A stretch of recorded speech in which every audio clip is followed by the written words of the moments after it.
মিষ্টি। তোমার শরীর খারাপ না যেন আমি রান্না করে খাওয়াচ্ছি।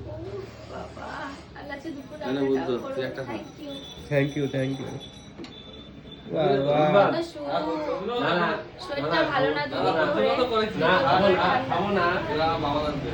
আসো না আসো ওষুধ খাবে আমার শরীর খারাপ ছেলেদেরও শরীর খারাপ ওষুধ খাওয়াতে হচ্ছে ওদের ভীষণ পরিমাণে ঠান্ডা লেগেছে তারপরে জ্বর হয়েছিল আর আমার ভিতরে মানে গলায় কপনা সর্দিও না কিছু নেই গলার মাঝে বসে আছে আর হলো ভিতর মাঝে মাঝে একটা খুশখুশে কাশি হচ্ছে আর এই মাথা ভার ব্যথা করছে কিচ্ছু ভালো লাগছে এই বাড়িতে কম বেশি সবার ঠান্ডা লেগে আছে। হ্যাঁ এই জন্য তোমাদের জন্য আমরা ভিডিও মানে বানাতে পারছি না কারণ শরীর ভালো নেই মন ভালো লাগছে না তার জন্য আমরা ভিডিও করতে পারছি না আসো এবার ওষুধটা খাবে এবার তো নিয়ে